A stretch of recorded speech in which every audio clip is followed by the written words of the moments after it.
সারা দেশে আগামী ২৪ ঘন্টায় রাত দিনের তাপমাত্রা কমার পূর্বাভাস দিয়েছে আবহাওয়া অধিদপ্তর। এছাড়া শেষ রাত থেকে ভোর পর্যন্ত সারা দেশে হালকা থেকে মাঝারি কুয়াশা এবং দেশের উত্তর উত্তর পূর্বাংশের কোথাও কোথাও মাঝারি থেকে ঘন কুয়াশা পড়েছে। বিশেষ করে তেঁতুলিয়া, পঞ্চগড় ও কুড়িগ্রাম সহ রাজশাহী এবং রংপুর বিভাগের বিভিন্ন এলাকাগুলোতে তাপমাত্রা কমার সাথে শীতের প্রকোপ বাড়বে বলেও জানানো হয়েছে। সকাল থেকে ঘন কুয়াশার পাশাপাশি ঠান্ডা বাতাস বইছে। কুয়াশায় ঢাকা পড়েছে রাজধানীর পথঘাট। ঘন কুয়াশা ও শীতের তীব্রতায় বিপাকে পড়েছে নিম্ন আয়ের মানুষ। হাসপাতালগুলোতে বৃদ্ধি পেয়েছে শীতজনিত রোগে আক্রান্তের সংখ্যা।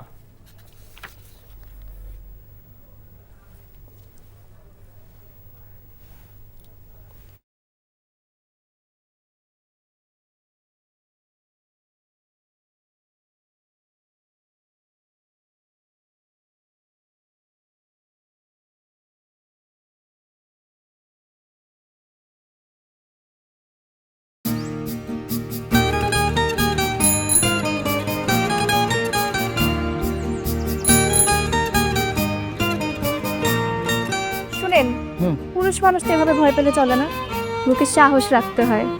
যা বলবেন সোজা সাপটা বলবেন।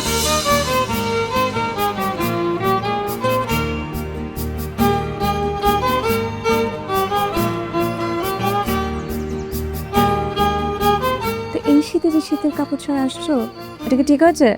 তোমাকে দেখার পর থেকে আমার জীবন থেকে শীত, গ্রীষ্ম, বর্ষা সব চলে গেছে, শুধুমাত্র তুমি আছো।